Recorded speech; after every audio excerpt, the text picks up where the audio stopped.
السلام علیکم۔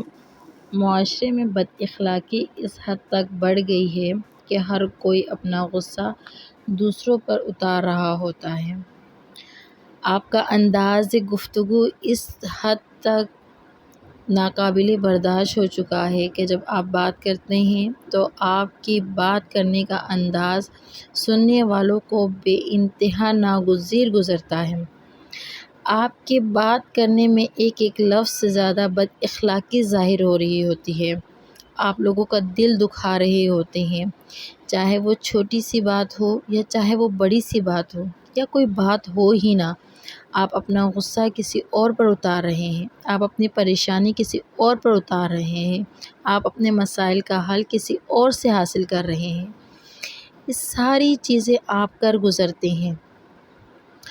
کرنے کے بعد جب آپ کو ایک ٹائم آتا ہے، ایک لیمٹ ہوتی ہے، جب آپ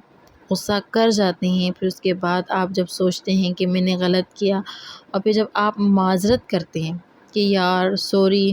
میں جو ہے کہ کہتے ہیں بہت ڈپریشن میں تھا، یار میں فلاں بات کی وجہ سے بہت غصے میں تھا، یعنی کہ اگلے بندے کی کوئی احساسات، جذبات کچھ بھی نہیں ہے، آپ اس کی معذرت کرنے چلے جاتے ہیں، وہ آپ کو معاف بھی کر دیتا ہے، پر دل کی جو دیوار ہوتی ہے اس میں ایک دراڑ سی آ جاتی ہے۔ وہ بندہ کسی نہ کسی موڑ پر، کسی نہ کسی حالت میں اس بات کو ریپیٹ کرتا ہے، سوچتا ہے اکیلے میں، تنہائی میں کہ یہ کیا ہوا اور یہ کیسے ہوا۔ ہم ایک فرض کر لیں، ہم گھر سے ایک بات شروع کرتے ہیں کہ ہم گھر میں اپنی لڑائی جھگڑا کرتے ہیں، اور وہ لڑائی جھگڑا لے کر ہم باہر چلے جاتے ہیں اور کسی دوست پر اپنا سارا غصہ اتار دیتے ہیں۔ وہ بیچارہ پریشانی کی حالت میں، ندامت کی حالت میں جو ہے وہاں سے چلا جاتا ہے۔ اگلے دن آپ اس سے معذرت کرتے ہیں، پر وہ یہی سوچ رہا ہوتا ہے کہ یار میری اس میں کیا خطا تھی، میں نے کیا کہہ دیا تھا۔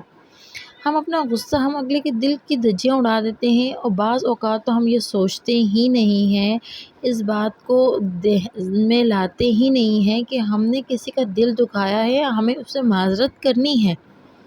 نہیں، ہم سمجھتے کہ ہم نے اچھا کام کیا ہے، بھئی اس نے تو یہ غلطی کی تھی، ہم نے تو اس کو 10 بارہ سنا دی ہیں، تو اب تو ہم نے بہت اچھا کام کر لیا ہے۔ اور یہ نہیں سوچتے کہ یار ہم نے ایک چھوٹی سی غلطی پر ہم نے اسے کتنی اس کی انسلٹ کی ہے، اور کتنا اسے ہم نے سنایا ہے، اسے کتنی دل آزاری ہوئی ہے، وہ ہم نہیں سوچتے۔ اس دل آزاری کا آپ کو پتہ ہے قرآن میں کیا حکم دیا ہے؟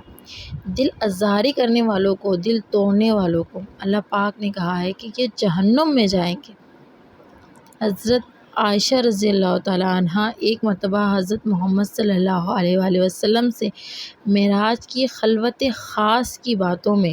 جو راز کی باتیں تھیں، ان میں سے ایک راز کی بات پوچھتی ہیں، تو نبی صلی اللہ علیہ وآلہ وسلم ایک بات کا، اس راز کی باتوں میں سے ایک بات ان کو بتاتے ہیں اور کہتے ہیں کہ عائشہ، قیامت کے دن وہ شخص جنت میں جائے گا جس نے دنیا میں کسی دل توڑنے والے کا دل جوڑا ہو۔ سوچئے ذرا کہ کسی کا دل جوڑنے سے وہ شخص جنت میں جائے گا، تو آپ اس کا الٹ دیکھیں کہ جب کسی کا دل توڑا جاتا ہے، جب کسی کی دل آزاری کی جاتی ہے، تو وہ کہاں جائے گا؟ وہ